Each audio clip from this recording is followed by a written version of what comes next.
Discussion number 9 of Paramedic Care 2. Your medic team is dispatched to a track and field event. We have a young lady who's been running a 5K. When we arrive, the patient's unresponsive. Her skin is hot and dry. Her pupils dilated and fixed. We go through all these different things. She's basically, the patient's loaded into the ambulance. Cooling continues, so she's already had cooling started.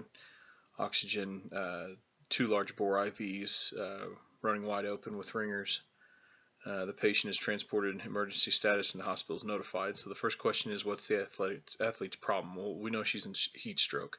At first I thought possible heat exhaustion because you can become unconscious, but because her skin is hot and dry, because it's dry, she stopped sweating. Her liquids. Basically, she's lost the ability to cool herself, which means the temperature can go up relatively quickly, can cause brain damage and a lot of other things like that. So it's important we get her cooled off. Describe the physiological events that have led up to the athlete's condition. So when you're working in a hot environment, you lose fluids. You can lose 1 to 2 liters of water an hour.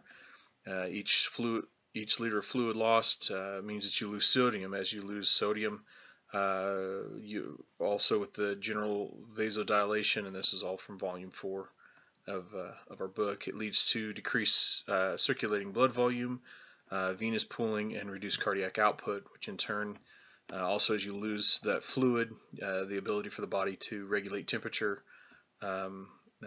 basically go down. So as the heart starts to get weaker, also the brain starts to get overheated, the ability for the body to actually regulate any heat begins to dissipate into nothing, and the patient becomes unconscious because of the heat and because of other issues such as cardiac output and different things like that.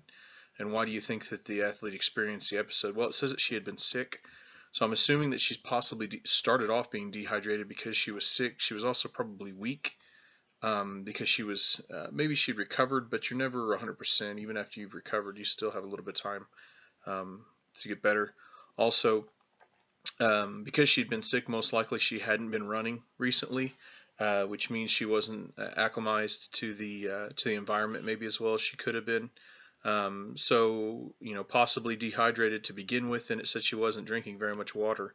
And in that kind of an atmosphere, you need to be drinking lots of water. So dehydrated with recently being sick, plus the fact that she probably hadn't been practicing and being able to be acclimatized to the situation, probably were why this episode happened. And why should the paramedics alter? How should the paramedics alter treatment if the patient begins to have seizure activity? Obviously, you'll want to protect the patient, make sure that they don't have any issues going on. If she goes into